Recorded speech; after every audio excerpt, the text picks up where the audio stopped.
If you ever thought of making your own NFT, you need to watch this. Just like for the last 100 years, creators are being used. Again. Imagine you've just created a cool NFT. Back in the good old days, really 6 months ago, every time it sells, you as the creator would get a commission. But now, you would get a big fat zero. Creators simply aren't getting paid anymore. When it comes to NFTs, royalties are the fundamental feature. Consider it a passive income stream for the artists and creators who put their blood, sweat and tears in the work they do. If you can't create this additional income stream, why wouldn't you turn your art piece into an NFT, right? Royalties made the creative investment into the NFT space so much more rewarding. So many artists came into the space precisely for this reason. They would be able to receive payments in perpetuity if their work does well. For a long time, it was extremely valuable for the marketplaces. It drove the creators and trading volume to them. Here is where it gets interesting. The thing with NFTs is that royalties are not enforceable at a smart contract level. I know. I don't want to get into the technical jargon of it, but basically the marketplace decides whether the creator gets paid. So for example, when say you buy an NFT on OpenSea for $100, OpenSea will get the full payment and then pay out 5 to 10% back to the creator, depending what the royalty is set to be. It's like eBay or Amazon would pay a small amount to Nike every time a pair of Jordan is sold. So the platform decides whether they get paid out.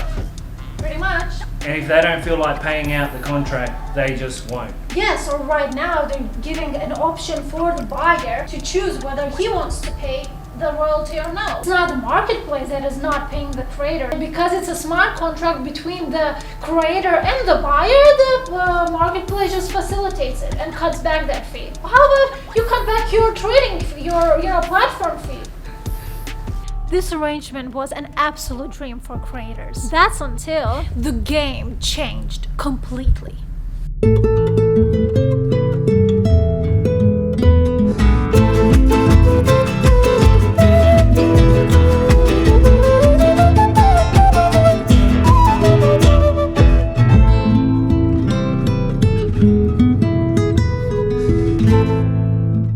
Pseudoswap was the first platform to announce that they will no longer honor creator royalty. Shortly after that, others followed. Another one. And just a couple of weeks ago, LooksRare announced that they will no longer support creator royalties by default, and instead, they will share 25% of LooksRare protocol fee with the creators.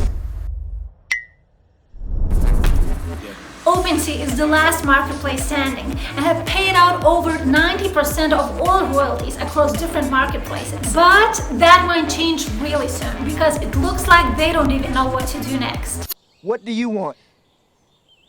What do you want? It's not that simple. What do you want?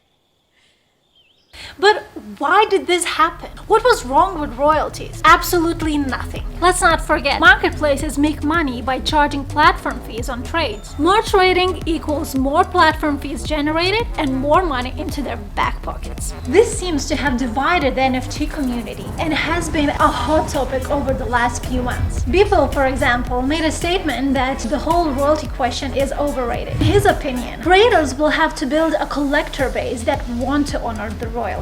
Xcopy wasn't too fussed about zero royalties either. To them, this is a social contract, meaning that if people get enough value from the creator, they honor the royalties. It's like tipping in the US. It's not law, but it's social culture.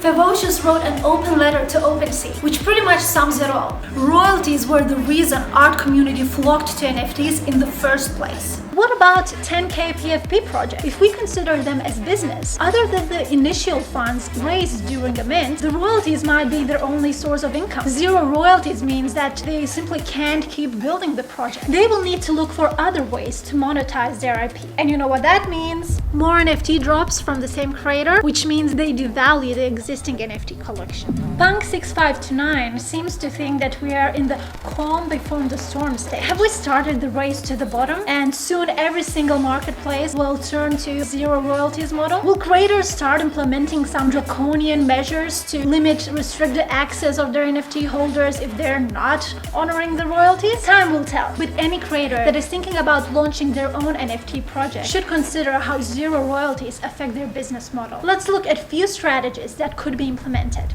During the launch, you could withhold a small amount of your NFT collection in your treasury, just like Larva Labs did with CryptoPunks. The mint was free, but they would have 10% of all the NFT supply. That turned out a pretty good decision for them.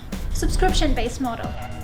You could give your collectors the utility that you offer for a year, let's say. That's something that Gary Vee implemented with VeeFriends as a pass card to VeeCon for the next 3 years. And after that utility is done. External revenue streams. B2B business, selling your own merch, organizing in real-life events, all that can work. Secondary collections doesn't work 99% of the time because it usually dilutes the value of the initial collection. Have a marketplace ban written in your smart contract. For example, your NFT is not to be traded on marketplace XYZ, the marketplace that doesn't honor royalties. You can track all the trades happening and put some kind of restrictions. For example, a part of the utility for your NFT is not available until the holder pays the royalty. So these were just a few options to get you thinking. The key is don't take this zero royalty bullshit as a default, as the new norm. This is just an opportunity for you to find new, creative, and better ways to do NFTs. Keep going.